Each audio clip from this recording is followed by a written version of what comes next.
Hello friends. तो आज मैं आपको होटल और रेस्टोरेंट स्टाइल सांभर बड़ा बनाने का सबसे आसान तरीका बताऊंगा। इस तरह से अभी सांभर बड़ा बनाएंगे ना, खाने में बहुत ही ज़्यादा टेस्टी बनेगा। और ज़्यादातर हम बड़े बनाते हैं, सॉफ्ट स्पंजी नहीं बनते हैं। तो एक बार आप मेरे बताए हुए टिप्स और ट्रिक्स के साथ सांभर बड़ा बना के देखिए, ज़बरदस्त बनेगा। और बड़े देखिए कितने सॉफ्ट और स्पंजी बड़े बने हैं। तो चलिए रेसिपी शुरू करते हैं। सबसे पहले बड़ा बनाने के लिए आपको यहाँ पे दाल चाहिए होगी। तो 500 ग्राम यहाँ पे मैंने धुली उड़द की दाल ली है। जो बड़े बनाए जाते हैं धुली उड़द की दाल से बनाए जाते हैं। आप कम क्वांटिटी में बना रहे हैं तो इसकी क्वांटिटी आप हाफ भी कर सकते हैं। यहाँ पे दाल को आपने कम से कम 2 से 3 पानी से धो लेना है। और धोने के बाद आपने इसको ना सोक करके रखना होता है। कम से कम 6 से 7 घंटे तक भिगो के रखना होता है। जितना ज़्यादा टाइम आप दाल को भिगो के रखेंगे और दाल अच्छे से सॉफ्ट हो जाएगी, उतने ही सॉफ्ट स्पंजी आपके बड़े बन के तैयार होंगे। तो दाल को मैंने भिगो दिया है। अब सांभर बना लेते हैं। 1 कप यहाँ मैंने अरहर की दाल ली है। इसे तूर दाल भी बोलते हैं। तो दाल को हम कुकर में भिगोएंगे और सांभर भी कुकर में ही बना के तैयार करेंगे।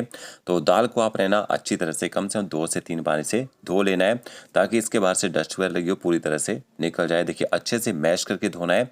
और इसके बाद आपने इसको ना भिगो के रखना है। अगर आपके पास टाइम नहीं है भिगोने का तो आप डायरेक्ट भी इसको बॉईल कर सकते हैं, क्योंकि कुकर में दाल को बॉईल करते हैं ना तो दाल बहुत ही जल्दी गल जाती है। तो देखिए 30 मिनट तक दाल मैंने भिगो के रखी थी। और 1 कप दाल ली होगी तो 2 से 3 कप आपने इसमें पानी ऐड करना है। थोड़ा सा हल्दी पाउडर ऐड कर दीजिएगा, इससे अच्छा कलर आएगा दाल में। ऊपर से कवर कर दीजिए। कम से कम 3 से 4 बिस्ला आपने इसमें लगने देनी है, ठीक है। साथ में आपको थोड़ी सी सब्जियां चाहिए होंगी। तो यहाँ मैंने थोड़ा सा कद्दू लिया है, जिसको मैंने क्यूब्स में काट लिया है। इसके साथ यहाँ पे लौकी का यूज़ करेंगे, थोड़ी सी बीन्स और थोड़ी सी मैंने गाजर ली है। और इसके साथ में 2 प्याज और 2 टमाटर का यूज़ करेंगे। जो प्याज है इसको आपने स्लाइस काट लेना है। टमाटरों को थोड़ा मोटा मोटा काट लीजिए। खट्टा करने के लिए इमली और मीठा करने के लिए गुड़ का यूज़ करना है। जो इमली है इसको आपने ना गर्म पानी में भिगो के रख देना है, ताकि ये सॉफ्ट हो जाए, इसका पूरा पल्प निकल जाए। तो इसको कम से कम 10 मिनट तक भिगो के रख दीजिए। इसके बाद आपने एक पैन लेना है। 1 से 1.5 बड़ा चम्मच आपने इसमें ना ऑयल ऐड करना है। जैसे ऑयल थोड़ा सा गर्म हो जाएगा, आधा छोटा चम्मच आपने इसमें मेथी दाना ऐड करना है। और गैस की फ्लेम आपने एकदम लो रखनी है। इसके साथ में 2 से 3 साबुत मिर्च ऐड कर दीजिए। 1 से 1.5 चम्मच आपने इसमें सरसों के बीज ऐड करने हैं, इनसे अच्छा फ्लेवर आता है सांभर में। और थोड़ी सी आपने इसमें हींग ऐड करनी है। और गैस की फ्लेम आपने मीडियम करनी है। मीडियम फ्लेम में इन मसालों को आप थोड़ा सा ना चटकने दीजिए। यहाँ पे जैसे आपको लगता है मसाले फूटना शुरू हो चुके हैं, थोड़ा सा आपने इसमें करी पत्ता डाल देना है। और साथ में आपने इसमें प्याज भी डाल देना है, स्लाइस कटा हुआ। और गैस की फ्लेम आपने मीडियम टू हाई करनी है। और मीडियम टू हाई फ्लेम में प्याज को आपने अच्छी तरह से पका लेना है। ज़्यादा गोल्डन ब्राउन नहीं करना है, बस अच्छे से आप इसको सॉफ्ट कर लीजिए।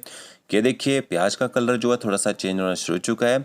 इसके बाद आपने इसमें ना सब्जियां ऐड कर देनी है। और एक बात, सांभर बनाने के लिए ड्रम स्टिक का यूज़ भी किया जाता है, जो मेरे पास अवेलेबल नहीं है। अगर आपको ड्रम स्टिक मिले तो आप उसका यूज़ भी जरूर कीजिएगा। सब्जियों को आपने ना अच्छी तरह से पहले तड़के के साथ मिक्स कर लेना है। इसके बाद इसमें टमाटर भी डाल दीजिए। साथ में आपने इसमें आधा चम्मच हल्दी पाउडर ऐड करना है। 1 छोटा चम्मच भर के आप इसमें ना काश्मीरी मिर्च ऐड कर दीजिए तीखा करने के लिए। बाकी सांभर मसाला यूज़ करेंगे तो उससे भी स्पाइसी सांभर हो ही जाता है। सब्जियों को आपने मीडियम फ्लेम में 2 से 3 मिनट तक यहाँ पे भून लेना है। सब्जियों को भूनने से सांभर में एक अच्छा टेस्ट आता है। 2 से 3 मिनट के बाद आपने इसमें सांभर मसाला ऐड कर देना है। किसी भी अच्छी सी कंपनी का सांभर मसाला आप यूज़ कर सकते हैं। तो 2 छोटे चम्मच भर के डालने आपने सांभर मसाला के। और ये जो मैं सांभर बना रहा हूँ 12 से 15 लोगों के लिए आराम से ये सांभर हो जाएगा। तो ये देखिए सांभर मसाला को अच्छी तरह से मिक्स कर लिया। जब आप इसमें सांभर मसाला डालेंगे, आपके जो मसाले पैन में चिपकना शुरू हो जाएंगे, तो 1 कप आपने इसमें ना पानी ऐड कर देना है। और पानी के साथ मसालों को अच्छी तरह से पका लीजिए। इतनी में आपकी जो सब्जियां ना वो भी अच्छी तरह से भून जाएंगी। तो ये देखिए जितने में हमारी दाल पकेगी उतने में आपका जो मसाला है वो भी तैयार हो जाएगा। यहाँ पे हमारी दाल भी पक चुकी है, स्टीम इसकी निकल चुकी है। और इसके बाद दाल को अच्छी तरह से बिस्कर की सहायता से आपने ना फेंट लेना है, ताकि इसके ना दाने ना दिखे यहाँ पे। तो ये देखिए दाल का यहाँ पे एकदम स्मूथ पेस्ट बन चुका है। इसके बाद आपने जो सब्जियां भून के रखी होंगी वो भी इसमें ऐड कर देनी है। तो इस तरह से आप इंस्टेंट सांभर बना सकते हैं। इसके बाद आपने इसमें पानी ऐड कर देना है। तो पैन में थोड़े से मसाले चिपके रह गए थे, उसमें मैंने पानी ऐड किया था, उसको अच्छी तरह से मिक्स करके मैंने डाल दिया। ये देखिए थिकनेस देख लीजिए, ज़्यादा पतला भी नहीं बनाना है सांभर, ना तो ज़्यादा थिक होना चाहिए। फिर आपने 1 छोटा चम्मच भर के इसमें नमक ऐड कर देना है। जो गुड़ रखा था वो भी मैंने इसमें ऐड कर दिया है। अगर आपको थोड़ा मीठा ज़्यादा पसंद हो, थोड़े से गुड़ की क्वांटिटी बढ़ा सकते हैं। और इमली का जो पानी है, पल्प है, देखिए वो भी अच्छी तरह से मिक्स करके मैंने डाल दिया सांभर के अंदर। अब इसके बाद इसमें थोड़ा सा पानी और ऐड करेंगे, क्योंकि जब ये सांभर पकता है ना बहुत ही ज़्यादा थिक हो जाता है। अच्छी तरह से सारे इंग्रेडिएंट्स को आपने मिक्स कर लेना है। और मिक्स करने के बाद आपने ना इसमें ऊपर से ढक्कन लगा देना है। सिर्फ 1 विसल लगवानी है, मतलब 5 से 6 मिनट तक आपने इसको ना कवर करके पकाना है। इतनी देर में सब्जियां सॉफ्ट हो जाती हैं। इससे ज़्यादा देर नहीं पकाना है। इससे ज़्यादा देर पकाएंगे तो क्या होगा, सब्जियां ना गल जाती हैं। स्टीम नहीं निकालनी है, स्टीम अपने आप खत्म हो जाएगी। उसका ढक्कन खोलिए और ये देखिए इंस्टेंट आपका जो सांभर है वो बनके तैयार हो जाएगा। अच्छी तरह से वेजिटेबल को ना मिक्स कर लेते हैं। अब आपने इसको ना 3 से 4 मिनट तक मीडियम फ्लेम में पकने देना है थोड़ा सा, ताकि दाल और सब्जियां आपस में अच्छी तरह से मिक्स हो जाएं। तो देखिए एकदम परफेक्ट यहाँ पे थिकनेस आ चुकी है। अब जैसे आप इसको पकाएंगे इसकी साइड में थोड़ा सा ना झाग आना शुरू होता है। वो कैसे होता है, जब हम इसमें इमली का यूज़ करते हैं ना तो उससे थोड़ा बहुत झाग निकलता है, तो इसको आपने निकाल देना है, नहीं तो झाग जो है ना टेस्ट को ख़राब करता है। और इसको आप थोड़ी देर पका लीजिए यहाँ पे। तो इतना टेस्टी सांभर आप इतनी जल्दी घर पे बना पाएंगे आज के बाद, अगर आप मेरे बताए हुए स्टेप्स को फॉलो करेंगे।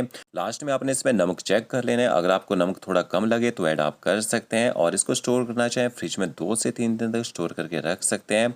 और दाल को भिगोए हुए देखिए यहाँ पे कम से कम 7 घंटे हो चुके हैं और दाल अच्छी तरह से फूल भी चुकी है। अब इसके बाद आपने दाल को ग्राइंड करना है। तो दाल आपने थोड़ी थोड़ी करके पीसनी है। ये देखिए थोड़ी सी दाल डालिए, बिल्कुल थोड़ा सा पानी डालना है क्योंकि दाल के अंदर ऑलरेडी मॉइस्चर रहता है। ज़्यादा पानी का यूज़ नहीं करना है, ज़्यादा पानी डाल देंगे और बैटर आपका पतला हो गया तो आप इसके बड़े अच्छे से नहीं बना पाएंगे। तो ये देखिए इस तरह से थोड़ी थोड़ी दाल डालिए, थोड़ा सा पानी ऐड कीजिए और इसको अपना पीस लीजिए। तो देख लीजिए कितनी थिकनेस है बैटर में। अगर आप इस तरह से बैटर बनाएंगे आपके बड़े एकदम परफेक्ट बनेंगे। बाकी सीक्रेट आपको आगे बताता हूँ। देखिए वैसे आप दाल को ना छोटे मिक्सी ग्राइंडर जार में डाल के पीसेगा, इसमें बहुत ही जल्दी पीस जाती है।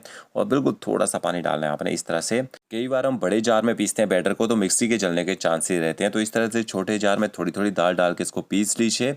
इसके साथ में आपने इसमें ना बारीक कटा हुआ अदरक ऐड करना है, थोड़ा सा आप साबुत जीरा ऐड कीजिए, थोड़ा सा आपने इसमें नमक ऐड करना है। तो आधा चम्मच देखिए मैंने इसमें नमक ऐड कर दिया है, थोड़ा सा बारीक कटा हुआ हरा धनिया भी ऐड किया है। हरी मिर्च ऐड करेंगे तीखा करने के लिए, थोड़ी सी मैंने कूटी हुई काली मिर्च ऐड की है। आप डालना चाहे इसमें थोड़ा सा बारीक कटा हुआ करी पत्ता भी डाल सकते हैं। सारे इंग्रेडिएंट्स को अच्छी तरह से मिक्स कर लीजिए। 4 से 5 मिनट तक आपने इसी तरह से इस बैटर को ना फेंटना है।